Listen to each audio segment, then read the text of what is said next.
Miami Heat fans, if you're listening on the radio on 790 The Ticket, you will hear this man each and every night calling.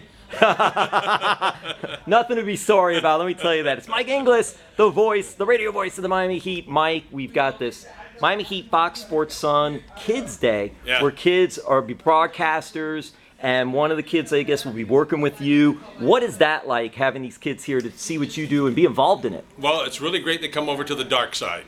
As Darth Vader would say, come over. No, it's great because it gives them an up-close sort of a look at a little bit of what we do. It's certainly more than just the broadcast, but we've been very fortunate on the radio side. We've got John Crotty's daughters, and we've got Cassie doing it today, which is going to be a blast. I've known her since she was just a little tyke, and now going to university is fabulous. But it's just real nice opportunity, no matter what the business is, if you get a chance just to see what it's like a little bit, and might give you some interest in getting involved.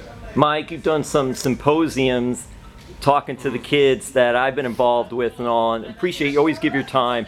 How important is it to do that, to give time to these kids in anything they want to do? I'm going to tell you, I'll give you an example of what happened to me when I was doing football at the time, doing the NFL at the time, and we invited this young guy, phoned me out of the blue, and said, do you mind if I come in and just watch us also doing a morning show and see what you do? And I said, come on, without a doubt. I mean, let's come on. And he did. What do you know, a few years down the road, he's a big wig in professional sports, and he says, do you remember me? And in all honesty, I said, God, I am sorry, because you meet so many people. And he relayed the story. He said, oh my gosh, that's just an example of how you can touch someone. And right now I mentor a lot of university students via email. They send me their broadcasts. I critique them, send them stuff back. I'll talk with them on the phone. We email back and forth, a bunch right around the country, and just to give my opinion. And if they're interested, great. If not, that's fine. But at least they get a little bit of what it's like, someone who's doing it. And again, no matter whether you want to be a doctor or whether you want to make trains, whatever it is, do it if you can to help the kids out. Because I know I had that happen to me when I was not supposed to be in broadcasting, and I got into broadcasting because a professor at the college just said, I know who you are, get out of what you're in, come with me because I think you'll be able to do what you do. And that's all I've ever done. And the rest is history there. Yeah, it's so weird history, but it's history, yeah. And Mike, I'll ask you lastly on this. Mm-hmm.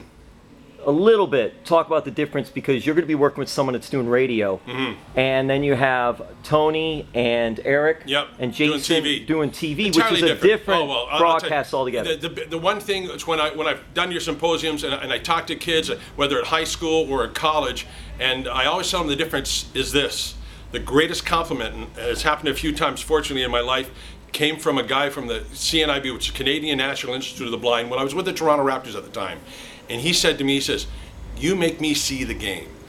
There's a little bit of difference here. Now, if you're not talking, no one knows what's going on. They don't know where the ball is, what the score is, what's happening. All you're getting is ambient noise. So you have to describe everything so you can close your eyes and go, the ball is here, did this happen, and this happened.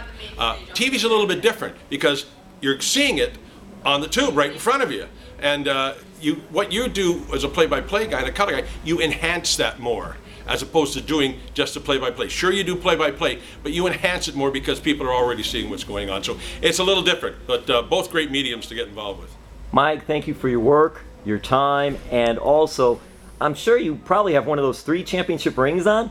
That's the first one. It's the lucky one. So I'm wearing it today. I'm very, very fortunate. A guy from Glasgow, Scotland, can actually go into the cupboard and grab 3 of these things. As my dad would say, who'd have thunk it? Of all people in the world, a hockey guy doing basketball. But that's the way it is. Blarney.